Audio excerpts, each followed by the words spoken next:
ओम श्री परमात्मने नमः। श्रीमद्भागवत महापुराणम दशमस्कंध अथ चतुर्विंशोऽध्यायः। इंद्रयज्ञ निवारण।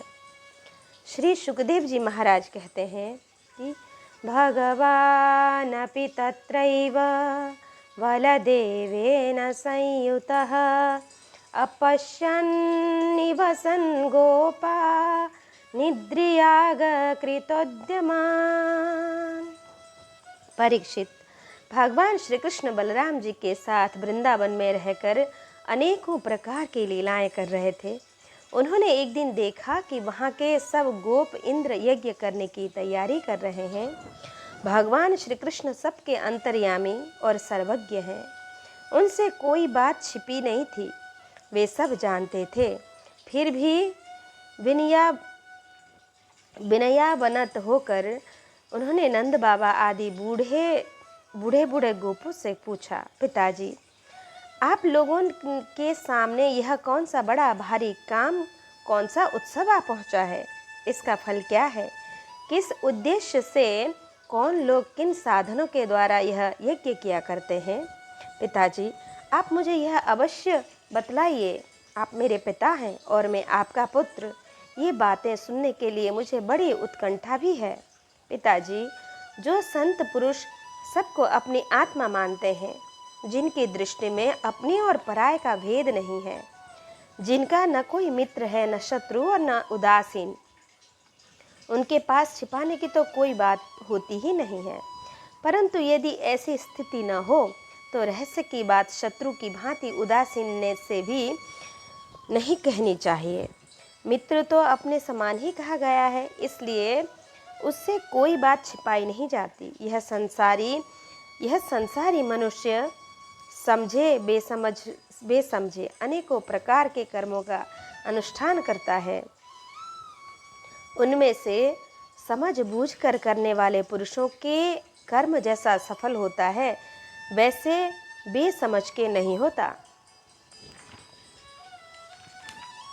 अतः इस समय आप लोग जो क्रिया योग करने जा रहे हैं, वह सुहृदों के साथ विचारित शास्त्र सम्मत है अथवा लौकिक ही है? मैं यह सब जानना चाहता हूँ। आप कृपा करके स्पष्ट रूप से बतलाइए। तब नंद बाबा ने कहा, परजन्यो भगवान इंद्रो मेघास्तस्यात्मा मूर्तया तेभिवर्षन्ति भूतानां प्रीणनं जीवनं पयः। बेटा, भगवान इंद्र वर्षा करने वाले मेघों के स्वामी हैं। ये मेघ उन्हीं के अपने रूप हैं। वे समस्त प्राणियों को तृप्त करने वाला एवं जीवन दान करने वाला जल बरसाते हैं।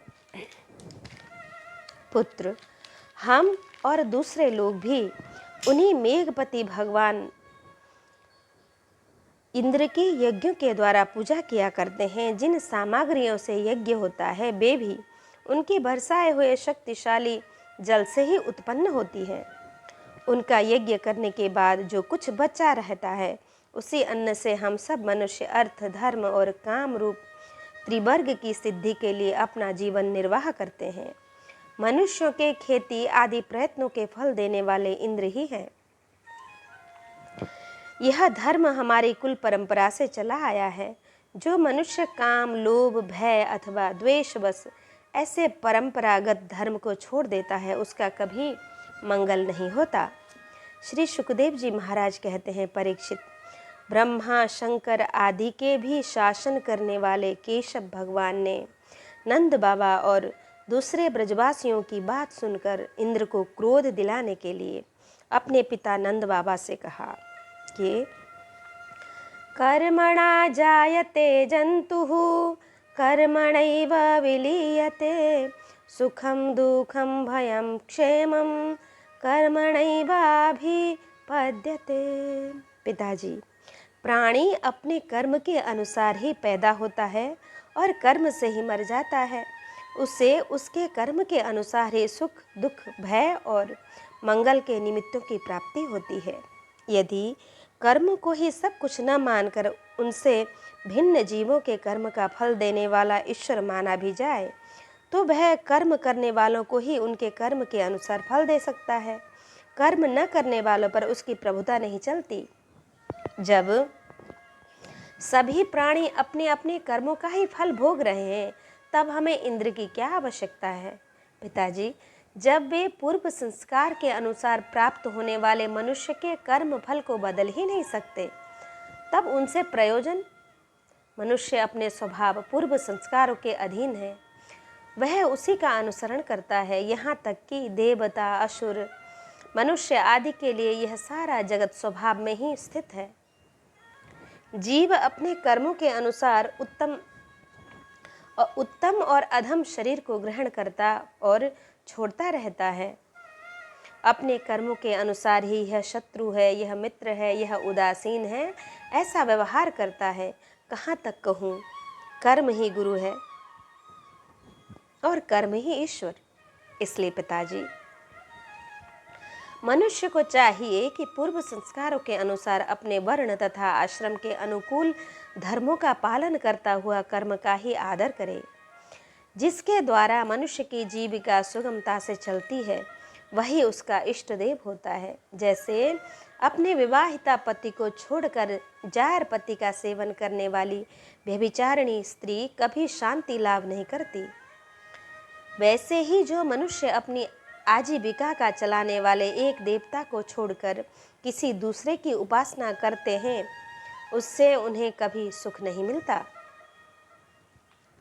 ब्राह्मण वेदों के अध्ययन अध्यापन से, क्षत्रिय पृथ्वी पालन से, वैश्य वार्तावृत्ति से और शूद्र ब्राह्मण क्षत्रिय और वैश्यों की सेवा से अपनी जीविका का निर्वाह करे। वैश्यों की वार्तावृत्ति 4 प्रकार की है: कृषि, वाणिज्य, गोरक्षा और ब्याज लेना। हम लोग उन चारों में से एक केवल गोपालन ही सदा से करते आए हैं। पिताजी, इस संसार की स्थिति, उत्पत्ति और अंत के कारण क्रमशः सत्वगुण, रजोगुण और तमोगुण है। यह विविध प्रकार का संपूर्ण जगत स्त्री पुरुष के संयोग से रजोगुण के द्वारा उत्पन्न होता है। उसी रजोगुण की प्रेरणा से मेघगण सब कहीं जल बरसाते हैं। उसी से अन्न और अन्न से ही सब जीवों की जीविका चलती है। इससे भला इंद्र का क्या लेना देना है? वह भला क्या कर सकता है? पिताजी, न तो हमारे पास किसी देश का राज्य है और न तो बड़े बड़े नगर ही हमारे अधीन हैं। हमारे पास गांव या घर भी नहीं है। हम तो सदा के वनवासी हैं। वन और पहाड़ ही हमारे घर हैं। इसलिए हम लोग गौओं, ब्राह्मणों और गिरिराज का यजन करने की तैयारी करें। इंद्र यज्ञ के लिए सामग्रियां इकट्ठी की गई हैं, उन्हीं से इस यज्ञ का अनुष्ठान होने दें। अनेकों प्रकार के पकवान, खीर, हलवा, पूरी, पुआ आदि से लेकर मूंग की दाल तक बनाए जाएं। ब्रज का सारा दूध एकत्र कर लिया जाए।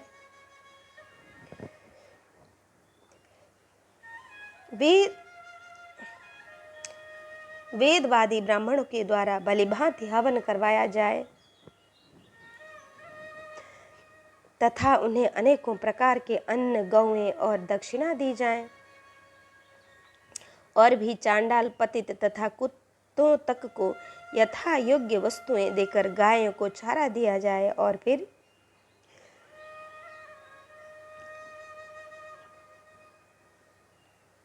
गिरिराज जी को भोग लगाया जाए। इसके बाद खूब प्रसाद खा पीकर सुंदर सुंदर वस्त्र पहनकर गहनों से सज धज लिया जाए और चंदन लगाकर गौ, ब्राह्मण, अग्नि तथा गिरिराज गोवर्धन की प्रदक्षिणा की जाए।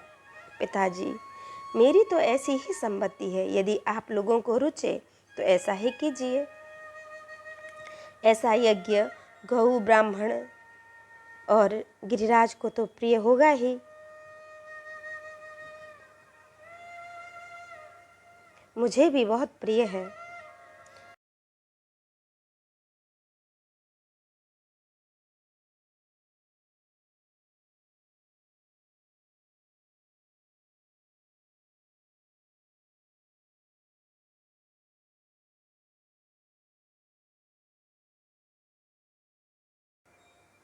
श्री सुखदेव जी महाराज कहते हैं, परीक्षित, कालात्मा भगवान की इच्छा थी कि इंद्र का घमंड चूर चूर कर दें। नंद बाबा आदि गोपों ने उनकी बात सुनकर बड़ी प्रसन्नता से स्वीकार कर ली। भगवान श्री कृष्ण ने जिस प्रकार का यज्ञ करने को कहा था वैसा ही यज्ञ उन्होंने प्रारंभ किया। पहले ब्राह्मणों से स्वस्ति वाचन कराकर उसी सामग्री से गिरिराज जी को और ब्राह्मणों को सादर भेंटें दी तथा गौओं को हरी हरी घास खिलाई। इसके बाद नंद बाबा आदि गोपों ने गौओं को आगे करके गिरिराज की प्रदक्षिणा की। ब्राह्मणों का आशीर्वाद प्राप्त करके वे गोपियां भलीभांति श्रृंगार करके और बैलों से जुती हुई गाड़ियों पर सवार होकर भगवान श्री कृष्ण की लीलाओं का गान करती हुई गिरिराज की परिक्रमा करने लगी। भगवान श्री कृष्ण गोपों को विश्वास दिलाने के लिए गिरिराज जी के ऊपर एक दूसरा विशाल शरीर धारण करके प्रकट हो गए तथा मैं गिरिराज हूँ, इस प्रकार कहते हुए सारी सामग्री आरोगने लगे। भगवान श्री कृष्ण ने अपने उस स्वरूप को दूसरे ब्रजवासियों के साथ स्वयं भी प्रणाम किया और कहने लगे, देखो कैसा आश्चर्य है, गिरिराज जी ने साक्षात प्रकट होकर हम पर कृपा की है। ये चाहे जैसा रूप धारण कर सकते हैं। जो वनवासी जीव इनका निरादर करते हैं उन्हें ये नष्ट कर डालते हैं। आओ अपना और गौओं का कल्याण करने के लिए इन गिरिराज जी को हम नमस्कार करें। इस प्रकार भगवान श्री कृष्ण की प्रेरणा से नंद बाबा आदि बड़े बूढ़े गोपों ने गिरिराज, गौ और ब्राह्मणों का विधि पूर्वक पूजन किया तथा फिर श्री कृष्ण के साथ ब्रज में लौट आए। गोवर्धन धारण। श्री सुखदेव जी महाराज कहते हैं, परीक्षित, जब इंद्र को पता लगा कि मेरी पूजा बंद कर दी गई तब वे नंद बाबा आदि गोपों पर बहुत ही क्रोधित हुए, परंतु उनके क्रोध करने से होता क्या, उन गोपों के रक्षक तो स्वयं भगवान श्री कृष्ण ही थे। इंद्र को अपने पद का बड़ा घमंड था। वे समझते थे कि मैं ही त्रिलोकी का ईश्वर हूँ। उन्होंने क्रोध से तिल मिलाकर प्रलय करने वाले मेघों को, सांबर्धक नामक गण को ब्रज पर चढ़ाई करने की आज्ञा दी और कहा कि अहो श्रीमद्माहात्म्यं गोपानां काननौकसां कृष्णं मर्त्यपुमाश्रित्य ये चक्रुर्देव हेलनम।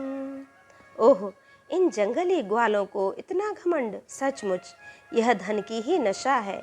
भला देखो तो सही, एक साधारण मनुष्य कृष्ण के बल पर उन्होंने मुझ देवराज इंद्र का अपमान कर डाला। जैसे पृथ्वी पर बहुत से मंद बुद्धि पुरुष भव सागर से पार जाने के सच्चे साधन ब्रह्म विद्या को तो छोड़ देते हैं और नाम मात्र की टूटी हुई नाव से, कर्ममय यज्ञों से इस घोर संसार सागर को पार करना चाहते हैं। कृष्ण बकवादी, नादान, अभिमानी और मूर्ख होने पर भी अपने को बहुत बड़ा ज्ञानी समझता है। वह स्वयं मृत्यु का ग्रास है, फिर भी उसी का सहारा लेकर इन अहीरों ने मेरी अवहेलना की है। एक तो ये यूं ही धन के नशे में चूर हो रहे थे, दूसरे कृष्ण ने इनको और बढ़ावा दे दिया।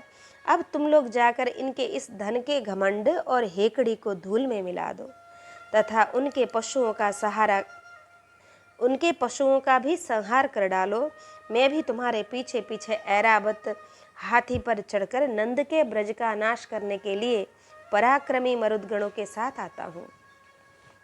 श्री सुखदेव जी महाराज कहते हैं कि इत्थम मगवता बता ज्ञप्ता मेघा निर्मुक्त बंधना नंद गोकुलमासारैः पीडयामासुरोजसा।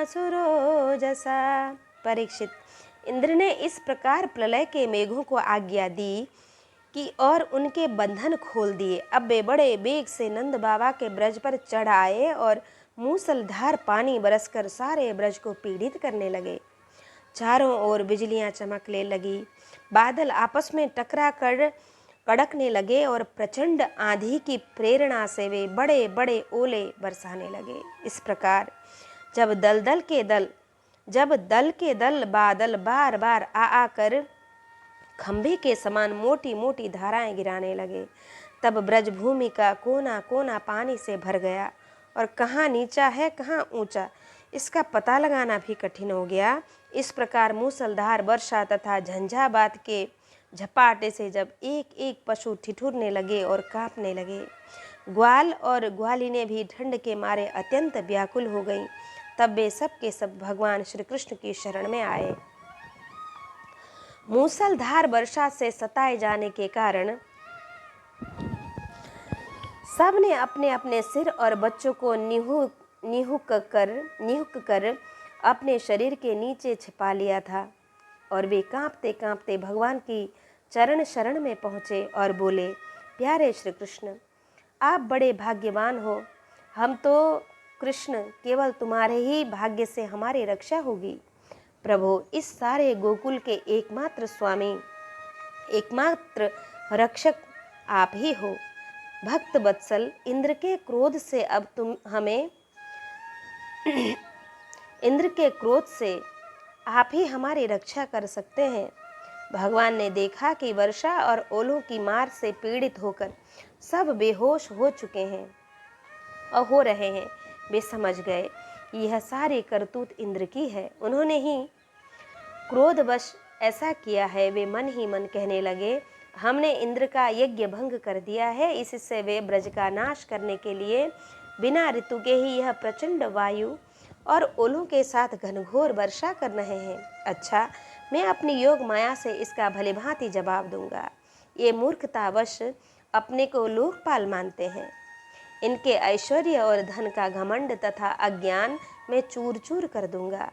देवता लोग तो सत्व प्रधान होते हैं, इनमें अपने ऐश्वर्य और पद का अभिमान न होना चाहिए। अतः यह उचित ही है कि इन सत्व गुण से च्युत दुष्ट देवताओं का मैं मान भंग कर दूं। इससे अंत में उन्हें शांति ही मिलेगी। यह सारा ब्रज मेरे आश्रित है, मेरे द्वारा स्वीकृत है और एकमात्र मैं ही इनका रक्षक हूँ, और अतः मैं अपनी योग माया से इसकी रक्षा करूँगा। संतों की रक्षा करना तो मेरा व्रत ही है। अब उसके पालन का अवसर आ पहुँचा है। जो केवल एक बार मेरी शरण में आ जाता है और मैं तुम्हारा हूँ इस प्रकार याचना करता है, उसे मैं संपूर्ण प्राणियों से अभय कर देता हूँ। यह मेरा व्रत है। इस प्रकार भगवान श्री कृष्ण खेल खेल में एक ही हाथ से गिरिराज गोवर्धन को उखाड़ लिया और जैसे छोटे छोटे बालक बरसाती छत्ते के पुष्पों को उखाड़कर हाथ में रख लेते हैं, वैसे ही उन्होंने उस पर्वत को धारण किया। इसके बाद भगवान ने गोपों से कहा, माताजी, पिताजी और ब्रजवासियों, तुम लोग अपनी गौओं और सब सामग्रियों के साथ इस पर्वत के गड्ढे में आकर आराम से बैठो। देखो, तुम लोग ऐसी शंका न करना कि मेरे हाथ से यह पर्वत गिर पड़ेगा। तुम लोग तनिक भी डरो मत। इस आधी पानी के डर से तुम्हें बचाने के लिए ही मैंने यह युक्ति रची है। भगवान श्री कृष्ण ने इस प्रकार सबको आश्वासन दिया, ढाढ़स बंधाया। तब सबके सब ग्वाल अपने अपने गोधन, छकड़ों, आश्रितों, पुरोहितों और भृत्यों को अपने अपने साथ लेकर सुभीते के अनुसार गोवर्धन के गड्ढे में आ घुसे। भगवान श्री कृष्ण ने उस सब ब्रजवासियों के देखते देखते भूख, प्यास की पीड़ा, आराम विश्राम की आवश्यकता आदि सब कुछ भुलाकर 7 दिन तक लगातार उस पर्वत को उठाए रखा। वे एक डग भी इधर से उधर नहीं हुए। श्री कृष्ण की योग माया का यह प्रभाव देखकर इंद्र के आश्चर्य का ठिकाना न रहा। अपना संकल्प पूरा न होने के कारण उसकी सारी हेकड़ी बंद हो गई। वे भौचक्के से रह गए। इसके बाद उन्होंने मेघों को अपने आप वर्षा करने से रोक दिया। जब गोवर्धनधारी भगवान श्री कृष्ण ने देखा कि वह भयंकर आंधी और घनघोर वर्षा बंद हो गई, आकाश से बादल छट गए और सूर्य दिखने लगे, तब उन्होंने गोपों से कहा, मेरे प्यारे गोपों, अब तुम लोग निडर हो जाओ और अपनी स्त्रियों, गोधन तथा बच्चों के साथ बाहर निकल आओ। देखो, अब आंधी पानी बंद हो गया है तथा नदियों का पानी भी उतर गया। भगवान की ऐसी आज्ञा पाकर अपने अपने गोधन, स्त्रियों, बच्चों और बूढ़ों को साथ ले तथा अपनी सामग्री छकड़ों पर लाद कर धीरे धीरे सब लोग बाहर निकल आए। अब सर्वशक्तिमान भगवान श्री कृष्ण ने भी सब प्राणियों के देखते देखते खेल खेल में ही गिरिराज को पूर्ववत उसके स्थान पर रख दिया। ब्रजवासियों का हृदय प्रेम के आवेग से भर रहा था। पर्वत को रखते ही वे भगवान श्री कृष्ण के पास दौड़ आए। कोई उन्हें हृदय से लगाने और कोई चूमने लगा। सबने उनका सत्कार किया। बड़ी बूढ़ी गोपियों ने बड़े आनंद से और स्नेह से दही, चावल, जल आदि से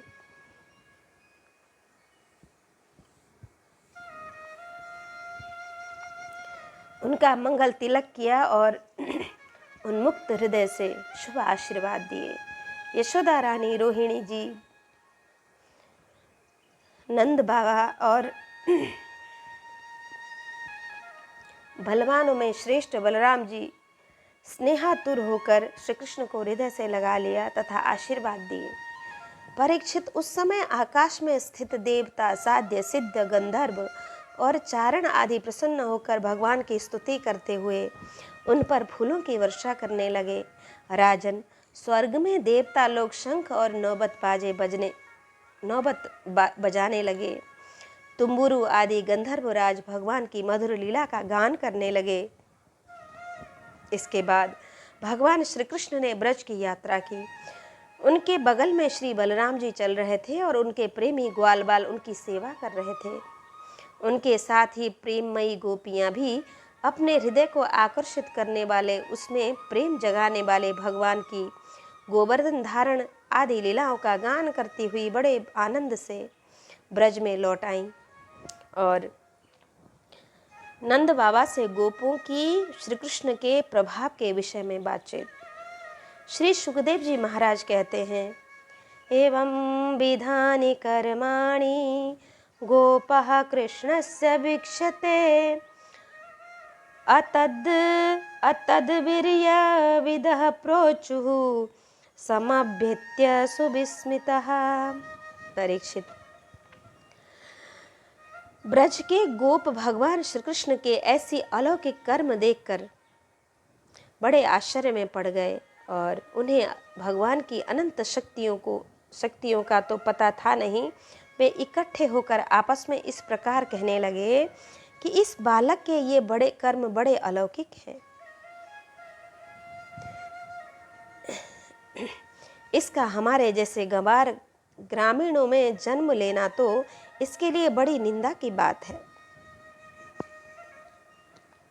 यह भला कैसे उचित हो सकता है कि जैसे गजराज कोई कमल उखाड़ कर उसे ऊपर उठा ले और धारण करे, वैसे ही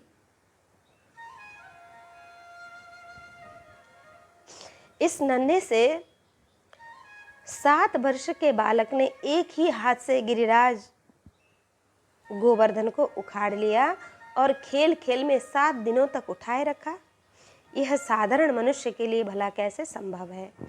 जब यह नन्हा सा बच्चा था तब उस समय बड़ी भयंकर राक्षसी पूतना आई और इसने आंख बंद किए किए ही उसका स्तन तो पी लिया, साथ में प्राण भी पी डाले। ठीक वैसे ही जैसे काल शरीर की आयु को निगल जाता है। जिस समय यह केवल 3 महीने का था और छकड़े के नीचे सोकर रो रहा था, उस समय रोते रोते इसने ऐसा पांव उछाला कि उसकी ठोकर से वह बड़ा भारी छकड़ा उलटकर गिर पड़ा। उस समय तो यह 1 वर्ष का था जब दैत्य बवंडर के रूप में इसे बैठे बैठे आकाश में उड़ा ले गया था। तुम सब जानते ही हो कि इसने उस तृणावर्त दैत्य को गला घोंटकर मार डाला था। उस दिन की बात तो सभी जानते हैं कि माखन चोरी करने पर यशोदा रानी ने इसे उखल से बांध दिया था। यह घुटनों के बल बकैयां खींचते खींचते उन दोनों विशाल अर्जुन वृक्ष के बीच में से निकल गया और उन्हें उखाड़ ही डाला। जब यह ग्वालबाल और बलराम जी के साथ बछड़ों को चराने के लिए वन में गया हुआ था, उस समय इसको मार डालने के लिए एक दैत्य बगुले के रूप में आया और उसने दोनों हाथों से उसके दोनों ठोर पकड़कर उसे तिनके की तरह चीर डाला। जिस समय इसको मार डालने की इच्छा से एक दैत्य बछड़े के रूप में बछड़ों के झुंड में घुस गया था, उस समय उसने उस दैत्य को खेल खेल में ही मार डाला और उसे कैथ के पेड़ों पर पटक कर उन पेड़ों को भी गिरा दिया। इसने बलराम जी के साथ मिलकर गधे के रूप में रहने वाले धेनुकासुर तथा उसके भाई बंधुओं को मार डाला और पके हुए फलों से पूर्ण तालबन को सबके लिए उपयोगी और मंगलमय बना दिया। इसी ने बलशाली बलराम जी के द्वारा क्रूर प्रलंबासुर को मरवा डाला तथा दावानल से गौओं और ग्वाल बालकों को उबार दिया। यमुना जी में रहने वाला कालिय नाग कितना विषैला था, परंतु उसने उसका भी मान मर्दन कर उसे बलपूर्वक देह से निकाल दिया और यमुना जी का जल सदा के लिए विष रहित अमृतमय बना दिया। नंद जी, यह भी देखते हैं कि तुम्हारे इस सांवले बालक पर हम सब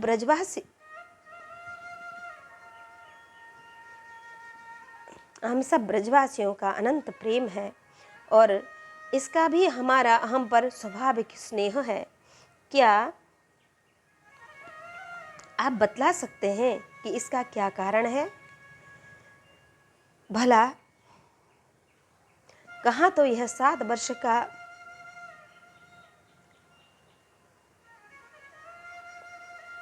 नन्हा सा बालक और कहाँ इतने बड़े गिरिराज को 7 दिनों तक उठाए रखना। ब्रजराज, इससे तो तुम्हारे पुत्र के संबंध में हमें बड़ी शंका हो रही है।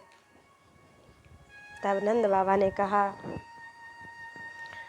कि श्रूयतां मे बचो गोपा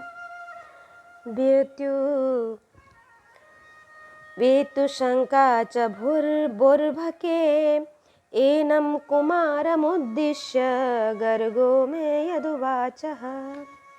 गोपो, तुम लोग सावधान होकर मेरी बात सुनो। मेरे बालक के विषय में तुम्हारी शंका दूर हो जाए, क्योंकि महर्षि गर्ग ने इस बालक को देखकर इसके विषय में ऐसा ही कहा था। तुम्हारा यह बालक प्रत्येक युग में शरीर ग्रहण करता है, विभिन्न युगों में इसने श्वेत, रक्त और पीत ये भिन्न भिन्न रंग स्वीकार किए थे। इस बार वह कृष्ण वर्ण का हुआ है। नंद जी, यह तुम्हारा पुत्र पहले कहीं वसुदेव के घर भी पैदा हुआ था, इसलिए इस रहस्य को जानने वाले लोग इसका नाम श्रीमान वासुदेव है, ऐसा कहते हैं। तुम्हारे पुत्र के गुण और कर्मों के अनुरूप और भी बहुत से नाम हैं तथा बहुत से रूप। मैं तो उन नामों को जानता हूँ, परंतु संसार के साधारण लोग नहीं जानते। यह तुम लोगों का परम कल्याण करेगा। समस्त गोप और गौओं को यह बहुत ही आनंदित करेगा। इसकी सहायता से तुम लोग बड़ी बड़ी विपत्तियों को बड़ी सुगमता से पार कर लोगे। ब्रजराज, पूर्व काल में एक बार पृथ्वी में कोई राजा नहीं रह गया था। डाकुओं ने चारों ओर लूट खसोट मचा रखी थी। तब तुम्हारे इसी पुत्र ने सज्जन पुरुषों की रक्षा की और इससे बल पाकर उन लोगों ने लुटेरों पर विजय भी प्राप्त की। नंद बाबा, जो तुम्हारे इस सांवले शिशु से प्रेम करते हैं वे बड़े भाग्यवान हैं। जैसे विष्णु भगवान के कर कमलों की छत्र छाया में रहने वाले देवताओं को असुर नहीं जानते,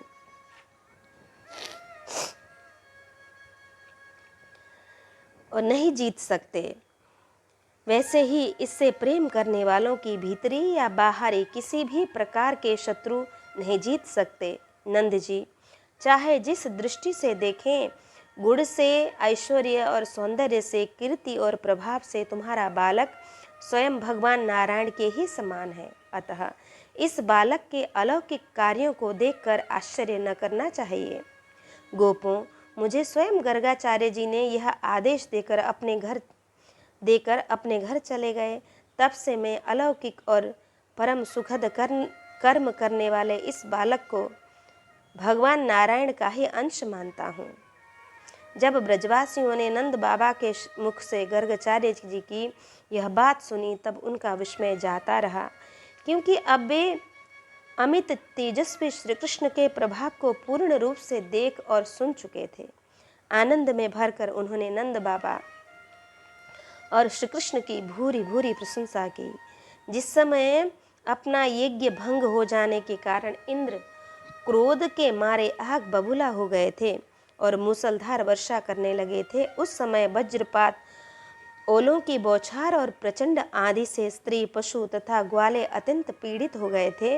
अपनी शरण में रहने वाले ब्रजवासियों की यह दशा देखकर भगवान का हृदय करुणा से भर आया, परंतु एक नई लीला करने के विचार से वे तुरंत ही मुस्कुराने लगे।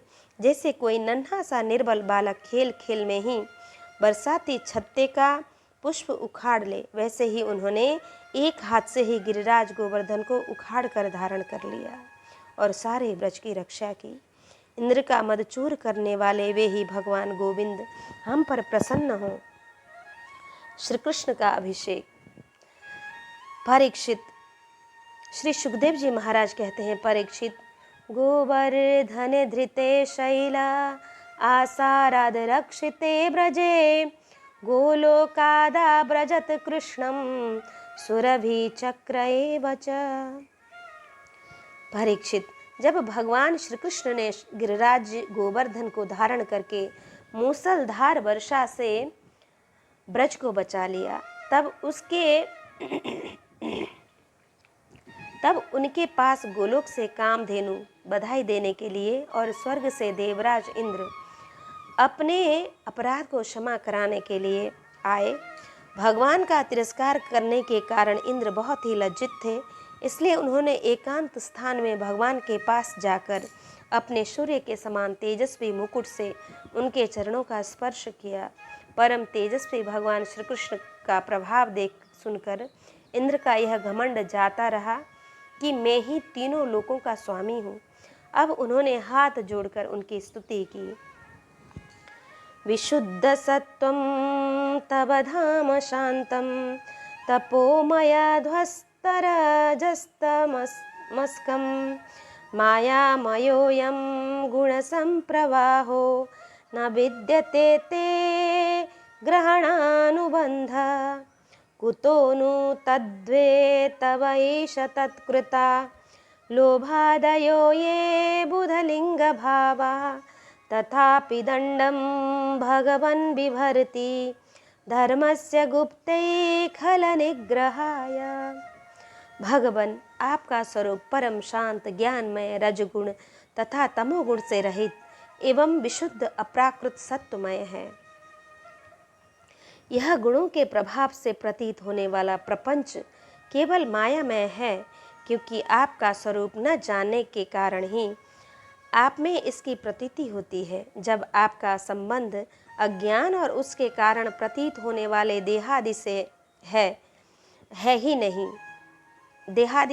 नहीं, फिर उन देह आदि की प्राप्ति के कारण तथा उन्हीं से होने वाले लोभ, क्रोध आदि दोष तो आपस में हो ही कैसे सकते हैं।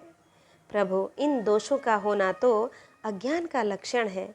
इस प्रकार यद्यपि अज्ञान और उससे होने वाले जगत से आपका कोई संबंध नहीं है, फिर भी धर्म की रक्षा और दुष्टों का दमन करने के लिए आप अवतार ग्रहण करते हैं और निग्रह अनुग्रह भी करते हैं। आप जगत के पिता, गुरु और स्वामी हैं। आप जगत का नियंत्रण करने के लिए दंड धारण किए हुए दुस्तर काल हैं। आप अपने भक्तों की लालसा पूर्ण करने के लिए स्वच्छंदता से लीला शरीर प्रकट करते हैं, और जो लोग हमारी तरह अपने को ईश्वर मान बैठते हैं उनका मान मर्दन करते हुए अनेकों प्रकार की लीलाएं करते हैं। प्रभु, जो मेरे जैसे अज्ञानी और अपने को जगत का ईश्वर मानने वाले हैं, वे जब देखते हैं कि बड़े बड़े भय के अवसरों पर भी आप निर्भय रहते हैं, तब वे अपना घमंड छोड़ देते हैं और गर्भ रहित होकर संत पुरुषों के द्वारा सेवित भक्ति मार्ग का आश्रय लेकर आपका भजन करते हैं। प्रभु, आपकी एक एक चेष्टा दुष्टों के लिए दंड विधान है। प्रभु, मैंने ऐश्वर्य के मत से चूर होकर आपका अपराध किया है, क्योंकि मैं आपकी शक्ति और प्रभाव के संबंध में बिल्कुल अनजान था। हे परमेश्वर, आप कृपा करके मुझ मूर्ख अपराधी का यह अपराध क्षमा करें और ऐसी कृपा करें कि मुझे फिर कभी ऐसी दुष्ट अज्ञानता का शिकार न होना पड़े। स्वयं प्रकाश इंद्रियातीत परमात्मन,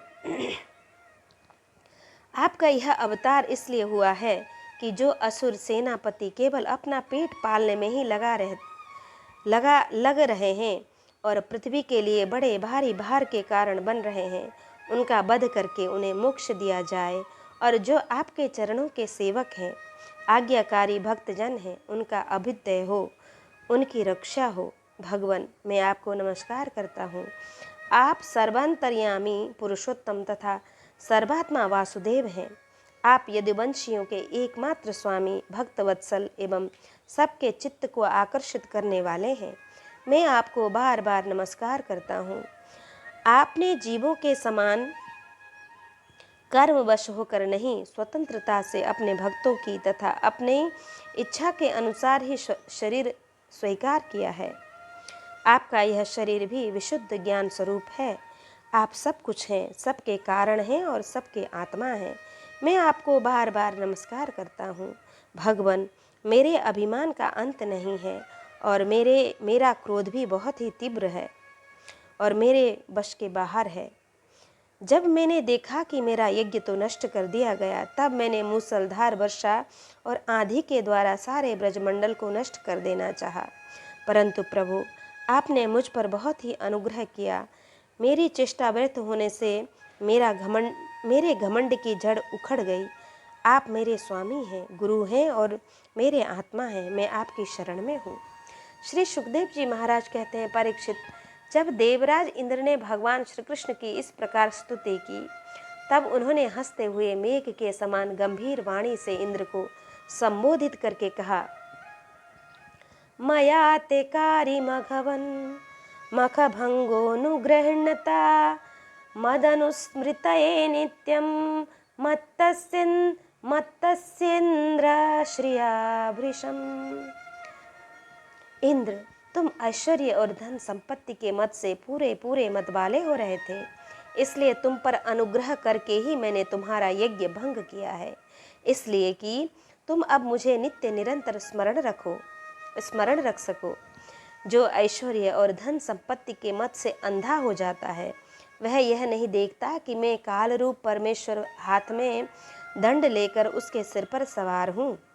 मैं जिस पर अनुग्रह करना चाहता हूँ, उससे ऐश्वर्य भ्रष्ट कर देता हूँ। इंद्र, तुम्हारा मंगल हो। अब तुम अपनी राजधानी अमरावती में जाओ और मेरी आज्ञा का पालन करो। अब कभी घमंड न करना, नित्य निरंतर मेरी सन्निधि का, मेरे संयोग का अनुभव करते रहना और अपने अधिकार के अनुसार उचित रीति से मर्यादा का पालन करना। परीक्षित, इस प्रकार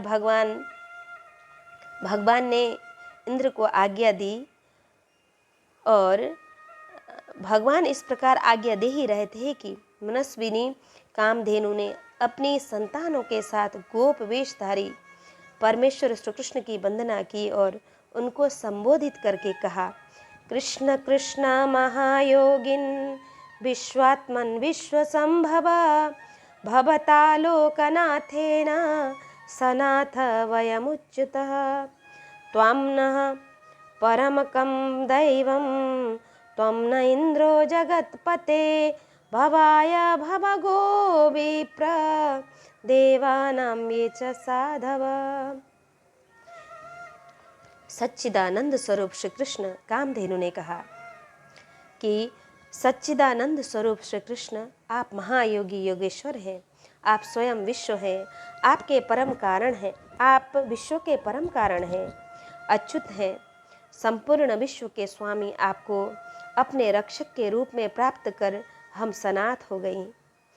आप जगत के स्वामी हैं, परंतु हमारे तो परम पूज्य आराध्य देव ही हैं। प्रभु, इंद्र लोक के इंद्र हुआ करें, परंतु हमारे इंद्र तो आप ही हैं। अतः आप ही गौ, ब्राह्मण, देवता और साधु जनों की रक्षा के लिए हमारे इंद्र बन जाइए। हम गौएं ब्रह्मा जी की प्रेरणा से आपको अपना इंद्र मानकर अभिषेक करेंगी। हे विश्वात्मन, आपने पृथ्वी का भार उतारने के लिए ही अवतार धारण किया है। श्री सुखदेव जी महाराज कहते हैं, परीक्षित, भगवान श्री कृष्ण से ऐसा कहकर कामधेनु ने अपने दूध से और देवताओं की प्रेरणा से देवराज इंद्र के ऐरावत की सूंड द्वारा लाए हुए आकाश गंगा के जल से देवर्षियों के साथ यदुनाथ श्री कृष्ण का अभिषेक किया और उन्हें गोविंद नाम से संबोधित किया। उस समय वहाँ नारद, तुम्बुरु आदि गंधर्व, विद्याधर, सिद्ध और चारण पहले से ही आ गए थे।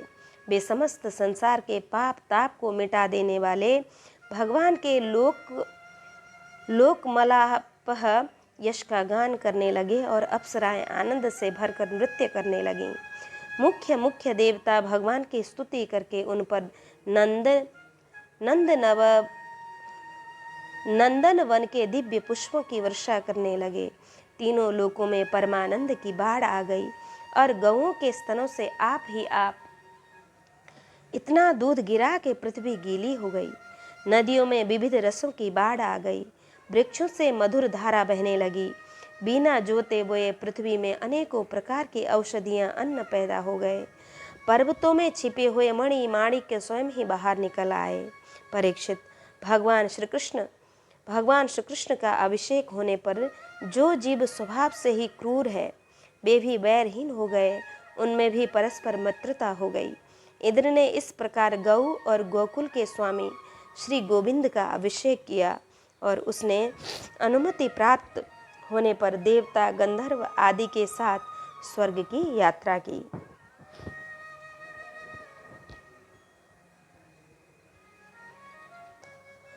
वरुण लोक से नंद जी को छुड़ाकर लाना।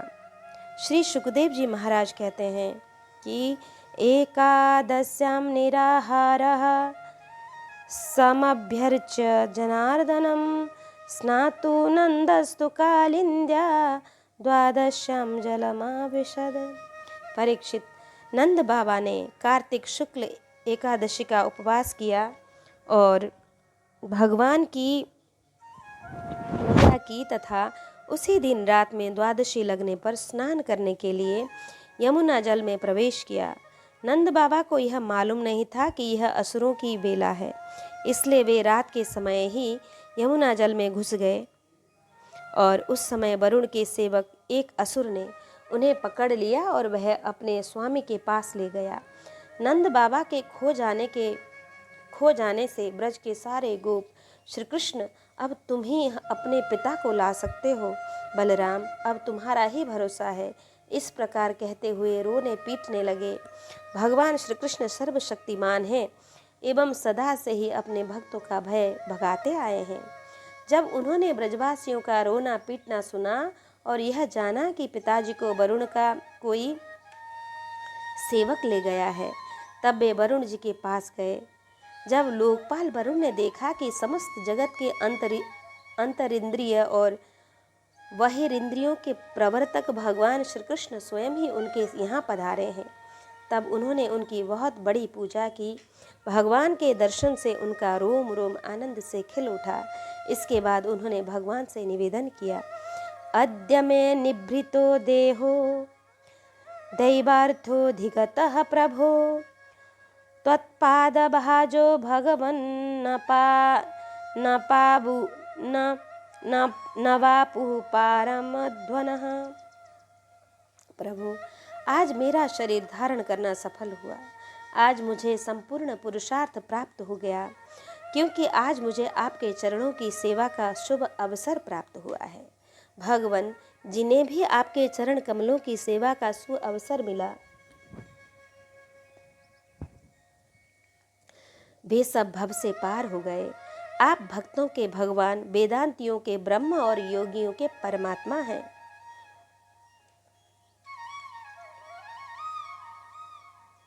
आपके स्वरूप में भिन्न विभिन्न लोक सृष्टियों की कल्पना करने वाली माया नहीं है, ऐसा श्रुति कहती है। मैं आपको नमस्कार करता हूँ। प्रभु, मेरा यह सेवक बड़ा मूढ़ और अनजान है। वह अपने कर्तव्यों को भी नहीं जानता। वही आपके पिताजी को ले आया है। आप कृपा करके उसका अपराध क्षमा कीजिए। गोविंद, मैं जानता हूँ कि आप अपने पिता के प्रति बड़ा प्रेम भाव रखते हैं। ये आपके पिता हैं, इन्हें आप ले जाइए। परंतु भगवान, आप सबके अंतर्यामी, सबके साक्षी हैं, इसलिए विश्व मोहन श्री कृष्ण, आप मुझ दास पर भी कृपा कीजिए। श्री सुखदेव जी महाराज कहते हैं कि परीक्षित, भगवान श्री कृष्ण ब्रह्मा आदि ईश्वरों के भी ईश्वर हैं। लोकपाल वरुण ने इस प्रकार उनकी स्तुति करके उन्हें प्रसन्न किया। इसके बाद भगवान अपने पिता नंद को लेकर ब्रज में चले आए और ब्रजवासी भाई बंधुओं को आनंदित किया। नंद बाबा ने वरुण लोक में लोकपाल के इंद्रियातीत ऐश्वर्य और सुख संपत्ति को देखा तथा यह भी देखा कि वहाँ के निवासी उनके पुत्र श्री कृष्ण के चरणों में झुक झुक कर प्रणाम कर रहे हैं। उन्हें बड़ा विस्मय हुआ। उन्होंने ब्रज में आकर अपने जाति भाइयों को सब बातें कह सुनाई। परीक्षित, भगवान के प्रेमी गोप यह सुनकर ऐसा समझने लगे कि अरे, ये तो स्वयं भगवान है। तब उन्होंने मन ही मन बड़ी उत्सुकता से विचार किया कि क्या कभी जगदीश्वर भगवान श्री कृष्ण हम लोगों को भी अपना वह मायातीत स्वधाम, जहाँ केवल इनके प्रेमी भक्त ही जा सकते हैं, दिखलाएंगे। परीक्षित, भगवान श्री कृष्ण स्वयं सर्वदर्शी हैं। भला उनसे यह बात कैसे छिपी रहती। वे अपने आत्मीय गोपों की यह अभिलाषा जान गए और उनका संकल्प सिद्ध करने के लिए कृपा से भरकर इस प्रकार सोचने लगे। इस संसार में जीव अज्ञानवश शरीर में आत्मबुद्धि करके भांति भांति की कामना और उनकी पूर्ति के लिए नाना प्रकार के कर्म करता है। फिर उनके फल स्वरूप देवता, मनुष्य, पशु, पक्षी आदि ऊंची नीची योनियों में भटकता फिरता है। अपनी असली गति को, आत्मस्वरूप को नहीं पहचान पाता। परम दयालु भगवान श्री कृष्ण ने इस प्रकार सोचकर उन गोपों को मायांधकार से अतीत अपना परम धाम दिखलाया।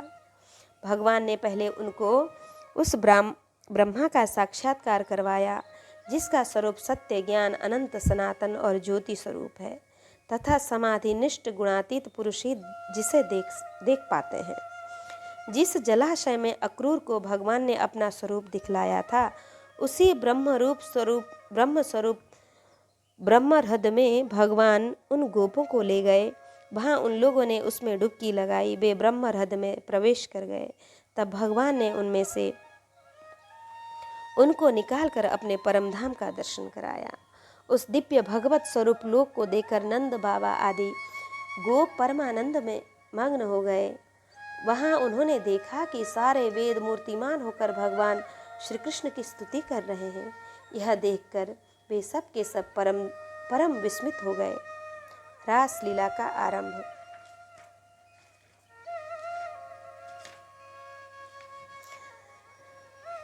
श्री सुखदेव जी महाराज कहते हैं कि भगवान पिता रात्रि शरदोत्फुल्ल मल्लिका भिक्षरन्तु मनश्चक्रे योग मायामुपाश्रितः। परीक्षित, शरद ऋतु थी। उसके कारण बेला, चमेली आदि सुगंधित पुष्प खिल खिलकर मह महक रहे थे। भगवान ने चीरहरण के समय गोपियों को जिन रात्रियों का संकेत किया था, वे सब की सब पूंजीभूत होकर एक ही रात्रि में रूप में उल्लसित हो रही थी। भगवान ने उन्हें देख कर दिव्य बनाया।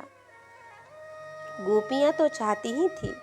अब भगवान ने भी अपनी अचिंत्य महाशक्ति योग माया के सहारे उन्हें निमित्त बनाकर रसमय क्रीड़ा करने का संकल्प किया। अमना होने पर भी उन्होंने अपने प्रेमियों की इच्छा पूर्ण करने के लिए मन स्वीकार किया। भगवान ने संकल्प करते ही चंद्रदेव ने प्राची दिशा के मुखमंडल अपने शीतल किरण रूपी कमलों से लालिमा की रोली लेकर केसर मल दी और जैसे बहुत दिनों के बाद अपनी प्राण प्रिया पत्नी के पास आकर उसके प्रियतम पति ने उसे आनंदित करने के लिए ऐसा किया हो, इस प्रकार चंद्रदेव ने उदय होकर न केवल पूर्व दिशा का प्रत्युत संसार के समस्त चर अचर प्राणियों का संताप जो दिन में शरतकालीन प्रखर सूर्य रश्मियों के कारण बढ़ गया था दूर कर दिया। उस दिन चंद्रदेव का मंडल अखंड था। पूर्णिमा की रात्रि थी। वे नूतन केसर के समान लाल लाल हो रहे थे।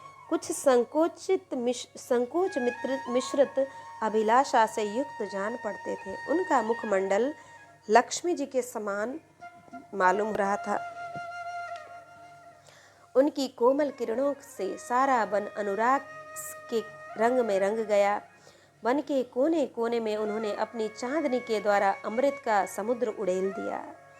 भगवान श्री कृष्ण ने अपने दिव्य उज्जवल रस के उद्दीपन की पूरी सामग्री उन्हें और उस वन को देखकर अपनी बांसुरी पर ब्रज सुंदरियों के मन को हरण करने वाली काम बीज क्लीम की अस्पष्ट एवं मधुर तान छेड़ी।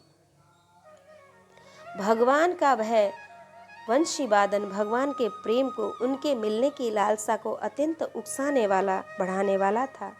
यूं तो श्याम सुंदर ने पहले से ही गोपियों के मन को अपने वश में कर रखा था।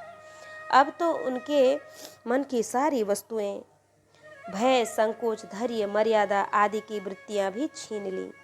वंशी ध्वनि सुनते ही उनकी विचित्र गति हो गई। उन्होंने एक साथ साधना की थी श्री कृष्ण को पति के रूप में प्राप्त करने के लिए। वे गोपियां भी एक दूसरे को सूचना न देकर, यहाँ तक कि एक दूसरे से अपनी चेष्टाओं को छिपाकर वहां से जहां वे थे वहां के लिए चल पड़ी। परीक्षित, वे इतने वेग से चली थीं कि उनके कानों के कुंडल झोंके खा रहे थे। वंशित ध्वनि सुनकर जो गोपियां दूध दूह रही थी, वे अत्यंत उत्सुकतावश दूध दूहना छोड़कर चल पड़ी। जो चूल्हे पर दूध लौटा रही थी, वे उफनता हुआ दूध छोड़कर, और जो लपसी पका रही थी, वे पकी हुई लपसी बिना उतारे ज्यों की त्यों छोड़कर चल दी। जो भोजन परस रही थी, वे परसना छोड़कर छोटे छोटे बच्चों को दूध पिला रही थी, वे दूध पिलाना छोड़कर, जो पतियों की सेवा शुश्रूषा कर रही थी, वे सेवा शुश्रूषा छोड़कर, और जो स्वयं भोजन कर रही थीं, वे भोजन करना छोड़कर अपने कृष्ण प्यारे के पास चली गईं। कोई कोई गोपी अपने शरीर में अंगराग, चंदन और उबटन लगा रही थी, और कुछ आंखों में अंजन लगा रही थी। वे उन्हें छोड़कर तथा उल्टे पलटे वस्त्र धारण कर श्री कृष्ण के पास पहुंचने के लिए चल पड़ी। पिता और पतियों ने, भाई और जाति बंधुओं ने उन्हें रोका, उनकी मंगलमयी प्रेम यात्रा में विघ्न डाला, परंतु वे इतनी मोहित हो गईं कि रोकने पर भी न रुक सकी। रुकती कैसे? विश्व मोहन श्री कृष्ण ने उनके प्राण, मन और आत्मा सब कुछ का अपहरण जो कर लिया था। परीक्षित, उस समय कुछ गोपियां घरों के भीतर थीं। उन्हें बाहर निकालने का मार्ग ही न मिला। तब उन्होंने अपने नेत्र मूंद लिए और बड़ी तन्मयता से श्री कृष्ण के सौंदर्य, माधुर्य और लीलाओं का ध्यान करने लगी। परीक्षित, अपने परम प्रियतम भगवान श्री कृष्ण के असह्य विरह की तीव्र वेदना से उनके हृदय में इतनी व्यथा, इतनी जलन हुई कि उनमें जो कुछ अशुभ संस्कारों का लेश मात्र अवशेष था, वह भस्म हो गया। इसके बाद तुरंत ही ध्यान लग गया। ध्यान में उनके सामने भगवान श्री कृष्ण प्रकट हुए। उन्होंने मन ही मन बड़े प्रेम से, बड़े आवेग से उनका आलिंगन किया। उस समय उन्हें इतना सुख, इतनी शांति मिली कि उनके सब के सब पुण्य के संस्कार जैसे एक साथ ही क्षीण हो गए। और परीक्षित, यद्यपि उनका उस समय श्री कृष्ण के प्रति जार भाव भी था, तथापि कहीं सत्य वस्तु भी भाव की अपेक्षा रखती है। उन्होंने जिनका आलिंगन किया, चाहे किसी भी भाव से किया हो, वे स्वयं परमात्मा ही तो थे। इसलिए उन्होंने पाप और पुण्य रूप कर्म के परिणाम से बने हुए गुणमय शरीर का परित्याग कर दिया। उन्होंने जिनका आलिंगन किया, चाहे किसी भी भाव से किया हो, वे स्वयं परमात्मा ही तो थे। इसलिए उन्होंने पाप और पुण्य रूप कर्म के परिणाम से बने हुए गुणमय शरीर का परित्याग कर दिया।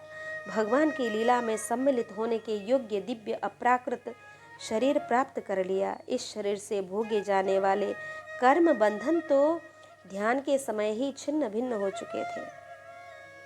राजा परीक्षित ने पूछा कि कृष्णं विदुपरं कांतं न तु ब्रह्मा तया मुने गुण प्रवाहो परमस्तासां गुणधियां कथम। भगवान, गोपियाँ तो भगवान श्री कृष्ण को केवल अपना प्रियतम ही मानती थीं, उनका उनमें ब्रह्म भाव नहीं था। इस प्रकार उनकी दृष्टि प्राकृत गुणों में ही आसक्त दिखती थी। ऐसी स्थिति में उनके लिए गुणों के प्रवाह रूप इस संसार की निवृत्ति कैसे हुई? श्री सुखदेव जी महाराज ने कहा, उक्तम पुरस्तादेव देतत्ते चैद्यम सिद्धि यथागता दुषन्नपि ऋषिकेशं किमुताधोक्षज प्रिया। परीक्षित, मैं तुमसे पहले ही कह चुका हूँ कि चेदीराज शिशुपाल भगवान के प्रति द्वेष भाव रखने पर भी अपने प्राकृत शरीर को छोड़कर अप्राकृत शरीर से उनका पार्षद हो गया। ऐसी स्थिति में जो समस्त प्रकृति और उसके गुणों से अतीत भगवान श्री कृष्ण की प्यारी हैं और उनसे अनन्य प्रेम करती हैं, वे गोपियाँ उन्हें प्राप्त हो जाएं, इनमें कौन सी आश्चर्य की बात है? परीक्षित, वास्तव में भगवान प्रकृति संबंधी वृद्धि विनाश प्रमाण प्रमेय और गुणी भाव से रहित हैं। वे अचिंत्य अनंत अप्राकृत परम कल्याण स्वरूप गुणों के एकमात्र आश्रय हैं।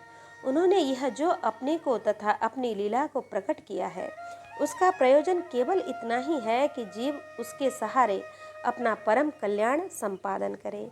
इसलिए भगवान से केवल संबंध हो जाना चाहिए। बस वह संबंध चाहे जैसा हो, काम का हो, क्रोध का हो या भय का हो, स्नेह, नातेदारी या सौहार्द का हो, चाहे जिस भाव से भगवान में नित्य निरंतर अपनी वृत्तियाँ छोड़ दी जाएं, वे भगवान से ही जुड़ती हैं।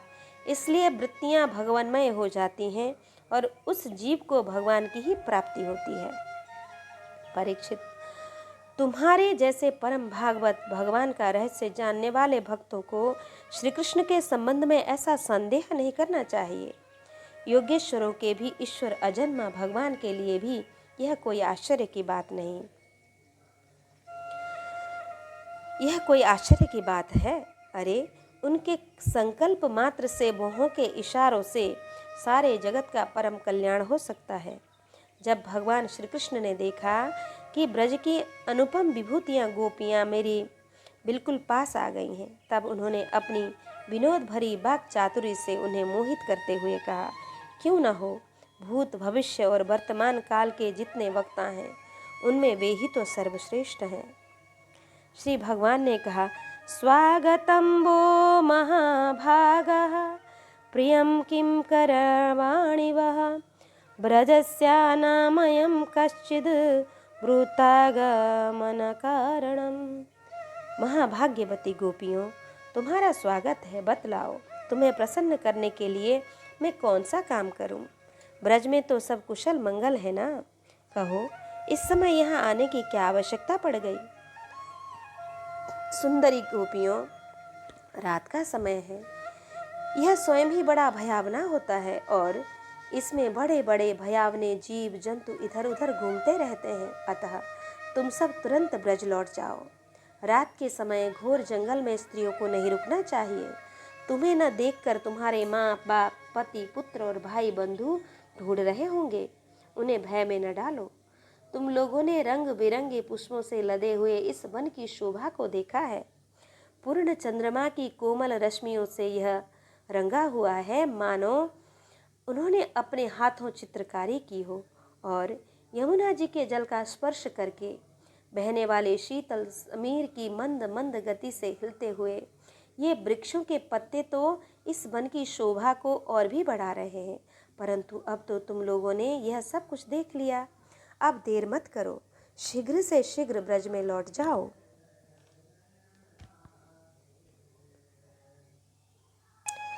तुम लोग कुलीन स्त्री हो और स्वयं भी सती हो। जाओ, अपने पतियों की और सतियों की सेवा शुश्रूषा करो। देखो, तुम्हारे घर के नन्हे नन्हे बच्चे और गौओं के बछड़े रो रंभा रहे हैं, उन्हें दूध पिलाओ, गौएं दुहो। अथवा यदि मेरे प्रेम के वश पर होकर तुम लोग यहाँ आई हो तो इसमें कोई अनुचित बात नहीं हुई। यह तो तुम्हारे योग्य ही है, क्योंकि जगत के पशु पक्षी तक मुझसे प्रेम करते हैं, मुझे देखकर प्रसन्न होते हैं। कल्याणी गोपियों, स्त्रियों का परम धर्म यही है कि वे पति और उसके भाई बंधुओं की निष्कपट भाव से सेवा करें और संतान का पालन पोषण करें। जिन स्त्रियों को उत्तम लोक प्राप्त करने की अभिलाषा हो, वे पातकी को छोड़कर और किसी भी प्रकार के पति का परित्याग न करे, भले ही वह बुरे स्वभाव वाला, भाग्यहीन, वृद्ध, मूर्ख, रोगी या निर्धन क्यों न हो। कुलीन स्त्रियों के लिए जार पुरुष की सेवा सब तरह से निंदनीय ही है। इससे उसका परलोक बिगड़ता है, स्वर्ग नहीं मिलता, इस लोक में अपयश होता है। यह कुकर्म स्वयं तो अत्यंत तुच्छ क्षणिक ही है और इसमें प्रत्यक्ष वर्तमान में भी कष्ट ही कष्ट है। मोक्ष आदि की तो बात ही कौन करे, यह साक्षात परम भय नरक आदि का हेतु है। गोपियों, मेरी लीला और गुणों के श्रवण से, रूप के दर्शन से, उन सब के कीर्तन और ध्यान से मेरे प्रति जैसे अनन्य प्रेमी की प्राप्ति होती है, वैसे प्रेम की प्राप्ति पास रहने से नहीं होती। इसलिए तुम लोग अभी अपने अपने घर लौट जाओ। श्री सुखदेव जी महाराज कहते हैं कि परीक्षित, भगवान श्री कृष्ण का यह अप्रिय भाषण सुनकर गोपियां उदास और खिन्न हो गईं। उनकी आशा टूट गई। वे चिंता के अथाह अपार समुद्र में डूबने उतरने लगीं। उनके पके हुए बिंबा फल के समान लाल लाल अधर शोक के कारण चलने वाली लंबी और गर्म सांसें सूख गए। उन्होंने अपने मुंह नीचे की ओर लटका लिए। वे पैर के नखों से धरती कुरेदने लगे। नेत्रों के दुख के आंसू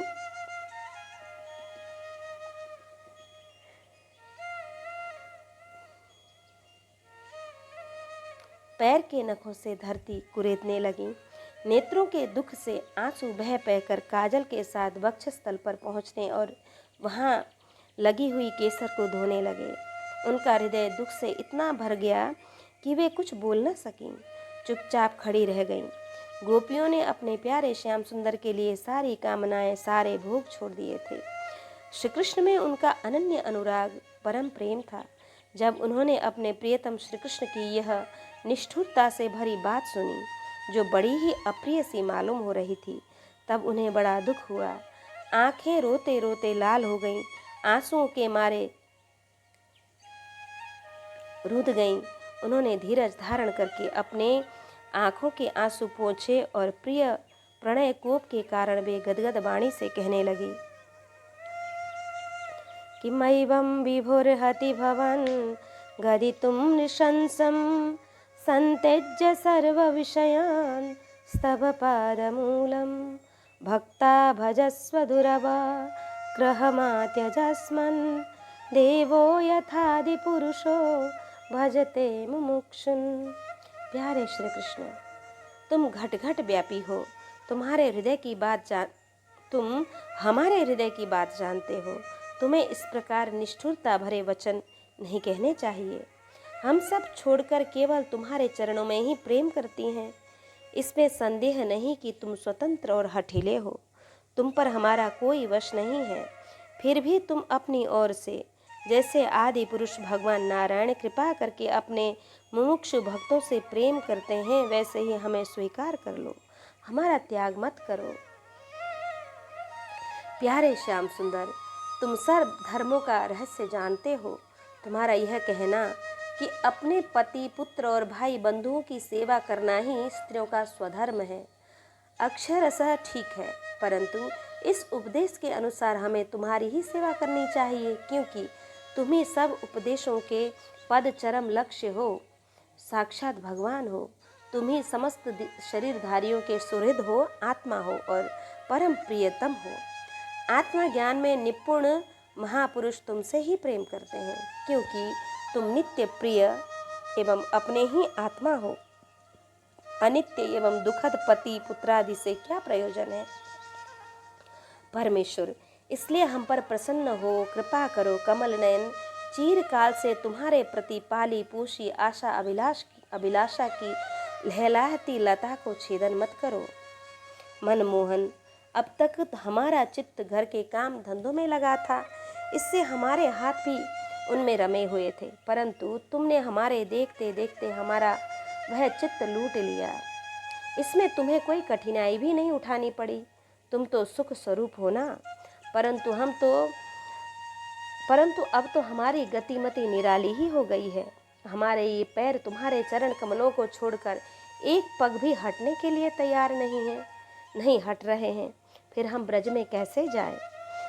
और यदि वहाँ जाएं भी तो करें क्या? प्राण वल्लभ, हमारे प्यारे सखा, तुम्हारी मंद मंद मुस्कान, मधुर मुस्कान, प्रेम भरी चितवन और मनोहर संगीत ने हमारे हृदय में तुम्हारे प्रेम और मिलन की आग धधका दी है। उसे तुम अपने अधरों की रसधारा से बुझा दो। नहीं तो प्रियतम, हम सच कहती हैं, तुम्हारी विरह व्यथा की आग से हम अपने अपने शरीर जला देंगी और ध्यान के द्वारा तुम्हारे चरण कमलों को प्राप्त करेंगी। प्यारे कमल नयन, तुम वनवासियों के प्यारे हो और वे भी तुमसे बहुत प्रेम करते हैं। इससे प्रायः तुम उन्हीं के पास रहते हो। यहाँ तक कि तुम्हारे जिन चरण कमलों की सेवा का अवसर स्वयं लक्ष्मी जी को कभी कभी ही मिलता है, उन्हीं चरणों का स्पर्श हमें प्राप्त हुआ। जिस दिन यह सौभाग्य हमें मिला और तुमने हमें स्वीकार करके आनंदित किया, उसी दिन से हम और किसी के सामने एक क्षण के लिए भी ठहरने में असमर्थ हो गईं। पति पुत्रादि की सेवा तो दूर रही, हमारे स्वामी जिन लक्ष्मी जी का कृपा कटाक्ष प्राप्त करने के लिए बड़े बड़े देवता तपस्या करते रहते हैं, वही लक्ष्मी जी तुम्हारे वक्षस्थल में बिना किसी की प्रतिद्वंदिता के स्थान प्राप्त कर लेने पर भी अपनी सौत तुलसी जी के साथ तुम्हारे चरणों की रज पाने की अभिलाषा किया करती हैं। अब तक के सभी भक्तों ने उस चरण रज का सेवन किया है। उन्हीं के समान हम भी तुम्हारी उसी चरण की शरण में हैं, उसी चरण की शरण में आई हैं। भगवान, अब तक जिसने भी तुम्हारे चरणों की शरण ली, उसके सारे कष्ट तुमने मिटा दिए। अब तुम हम पर कृपा करो, हमें भी अपने प्रसाद का भाजन बनाओ। हम तुम्हारी सेवा करेंगी। आशा अभिलाषा से घर गांव कुटुंब सब कुछ छोड़कर तुम्हारे युगल चरणों की शरण में आई हैं। प्रियतम, वहाँ तो तुम्हारी आराधना के लिए अवकाश ही नहीं है। पुरुष भूषण पुरुषोत्तम, तुम्हारी मधुर मुस्कान और चारों चितवन ने हमारे हृदय में प्रेम की मिलन की आकांक्षा की आग धधका दी है। हमारा रोम रोम उससे जल रहा है। तुम हमें अपनी दासी के रूप में स्वीकार कर लो, हमें अपनी सेवा का अवसर दो। प्रियतम, तुम्हारा सुंदर मुख कमल जिस पर घुंघराली अलकें झलक रही हैं, तुम्हारे ये कमनीय कपोल जिन पर सुंदर सुंदर कुंडल अपना अनंत सौंदर्य बिखेर रहे हैं, तुम्हारे ये मधुर अधर जिनकी सुधा को भी लजाने वाली है, तुम्हारी यह नयन मोहिनी चितवन जो मंद मंद मुस्कान से उल्लसित हो रही है, तुम्हारे ये दोनों भुजाएं जो शरणागतों को अभय दान देने में अत्यंत उदार हैं, और तुम्हारा यह वक्षस्थल जो श्री लक्ष्मी जी का सौंदर्य की एकमात्र देवी का नित्य क्रीड़ास्थल है, देखकर हम सब तुम्हारी दासी हो गई हैं। हे प्यारे श्याम सुंदर, तीनों लोकों में भी और ऐसी कौन सी स्त्री है जो मधुर मधुर पद और आरोह अवरोह क्रम से विविध प्रकार की मूर्छनाओं से युक्त तुम्हारी वंशी की तान सुनकर तथा इस त्रिलोक सुंदर मोहिनी मूर्ति को जो अपने एक बूंद सौंदर्य से त्रिलोकी को सौंदर्य दान करती है, अपने सौंदर्य का दान करती है, एवं जिसे देखकर गौ पक्षी वृक्ष और हरिण भी रोमांचित पुलकित हो जाते हैं। अपने नेत्रों से निहार कर आर्य मर्यादा से विचलित न हो जाएं, कुल कान और लोक लज्जा को त्याग कर तुम में अनुरक्त न हो जाएं। हमसे यह बात छिपी नहीं है कि जैसे भगवान नारायण देवताओं की रक्षा करते हैं, वैसे ही तुम ब्रजमंडल का भय और दुख मिटाने के लिए ही प्रकट हुए हो। और यह भी स्पष्ट ही है कि दीन दुखियों पर तुम्हारा बड़ा प्रेम, बड़ी कृपा है। प्रियतम, हम भी बड़ी दुखिनी हैं। तुम्हारे मिलन की आकांक्षा की आग से हमारा वक्षस्थल जल रहा है। तुम अपनी इन दासियों के वक्षस्थल और सिर पर अपने कोमल कर कमल रख कर इन्हें अपना लो, हमें जीवन दान दो। श्री सुखदेव जी महाराज कहते हैं, परीक्षित, भगवान श्री कृष्ण सनकादि योगियों और शिवादि योगेश्वरों के भी ईश्वर हैं। जब उन्होंने गोपियों की व्यथा और व्याकुलता से भरी वाणी सुनी, तब उनका हृदय दया से भर गया और यद्यपि वे आत्माराम हैं, अपने आप में ही रमण करते रहते हैं, उन्हें अपने अतिरिक्त और किसी बाह्य वस्तु की अपेक्षा नहीं है, फिर भी उन्होंने हंसकर उनके साथ क्रीड़ा प्रारंभ की। भगवान श्री कृष्ण ने अपनी भाव भंगी और चेष्टाएं गोपियों के अनुकूल कर दी, फिर भी वे अपने स्वरूप में ज्यों के त्यों एक रस स्थित थे, अच्युत थे। जब वे खुलकर हंसते, तब उनके उज्जवल उज्जवल दांत कुंद कली के समान जान पड़ते थे। उनकी प्रेम भरी चितवन से और उनके दर्शन के आनंद से गोपियों का मुख कमल प्रफुल्लित हो गया। वे उन्हें चारों ओर से घेर कर खड़ी हो गई। उस समय श्री कृष्ण की ऐसी शोभा हुई मानो अपनी पत्नी तारिकाओं से घिरे हुए चंद्रमा ही हों। गोपियों के शत शत यूथों के स्वामी भगवान श्री कृष्ण वैजंती माला पहने वृंदावन को शोभायमान करते हुए विचरने लगे।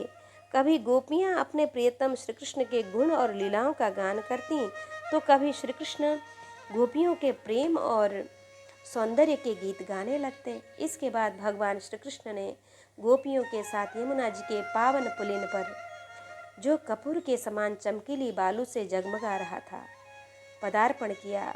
वह यमुना जी की तरल तरंगों के स्पर्श से, शीतल और कुमुदिनी की सहज सुगंध से सुवासित वायु के द्वारा सेवित हो रहा था।